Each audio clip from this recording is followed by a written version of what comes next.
important issue that you have brought before this committee, and I thank you for doing it.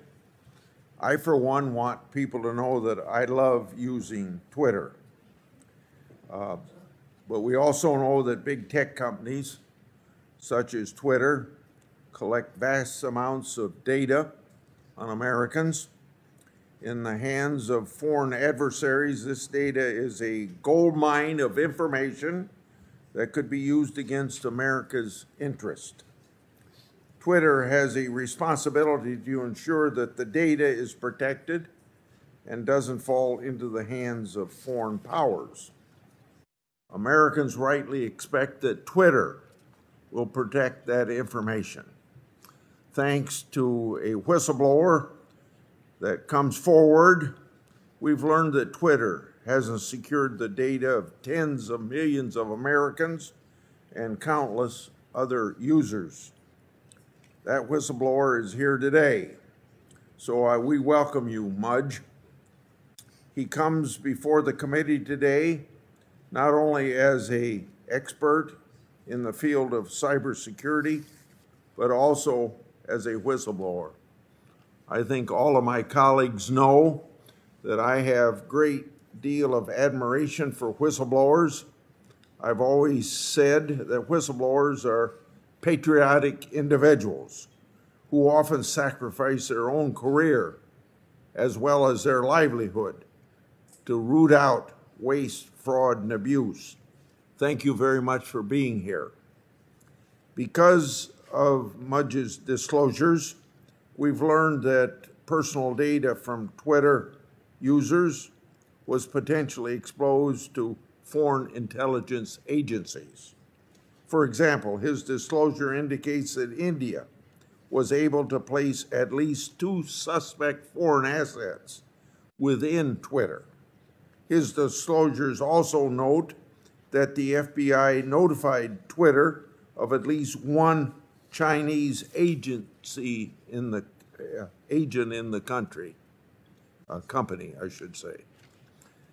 Based on allegations, Twitter also suffers from a lack of data security.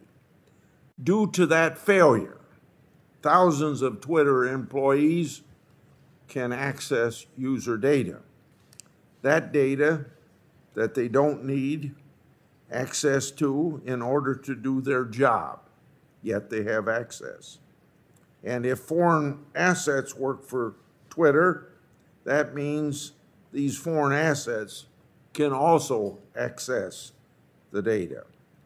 To put a finer point on the allegations, Twitter has allegedly used data it collects and the tools it has to geolocate individuals who made threats against board members.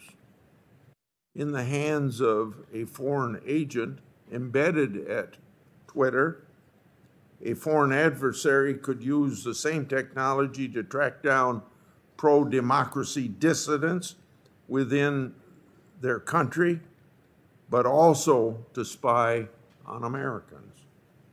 This has actually happened in the past.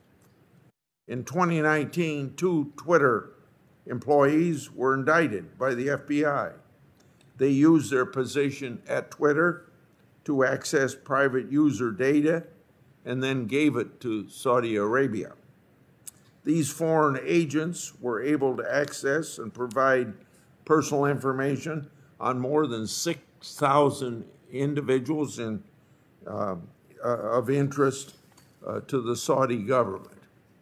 Simply put, the whistleblower disclosures paint a very disturbing picture of a company that's solely focused on profit at any expense, including at the expense of safety and security of its users. Additionally, it's been alleged that Twitter knowingly violated a consent decree that it entered into with the Federal Trade Commission 2011. That consent decree required Twitter to address their access control failures. However, instead of complying with the consent decree and fixing these very serious security matters, it alleged that Twitter executives, specifically CEO Agrawal, intentionally misled Twitter's board of directors. So, I'm concerned that for almost 10 years, the Federal Trade Commission didn't know or didn't take strong enough action to ensure Twitter complied with the consent decree. This is a consent decree that was intended to protect Twitter users' personal information. As Congress considers federal data privacy legislation, I think it's very important that we draw on these revelations about how Twitter views its obligations with federal regulators.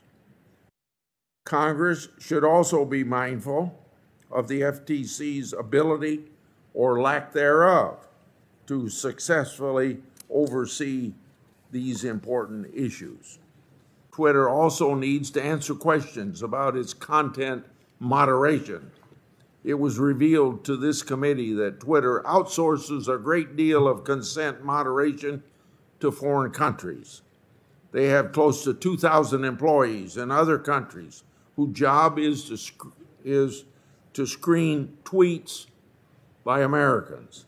They also lack the appropriate amount of translators to ensure that tweets in other languages are complying with Twitter's own rules. Mudge had limited visibility to content moderation while at Twitter, so these are questions that need to be answered in full by Twitter because we can't expect Mudge to respond to them. Unfortunately, this committee will not be able to get answers about content moderation because Twitter's CEO has refused to appear today. He rejected this committee's invitation to appear by claiming that it would jeopardize Twitter's ongoing litigations with Mr. Musk. Many of the allegations directly implicate Mr. Agrawal's, and he should be here to address them. So let me be very clear. The business of this committee and protecting Americans from foreign influence is more important than Twitter's civil litigation in Delaware. In conclusion, if these allegations are true, I don't see how Mr. Agrawal can maintain his position at Twitter. Going forward, Chairman Durbin and I will continue to conduct a thorough and in-depth investigation. Today's hearing is a part of that process. Thank you. Thanks, Senator Grassley. Mr. Zatko, you will have 6 minutes for an opening statement, and then each member will be given 6 minutes of questioning to follow up. We start with the customary oath, and I ask that you please stand for that purpose.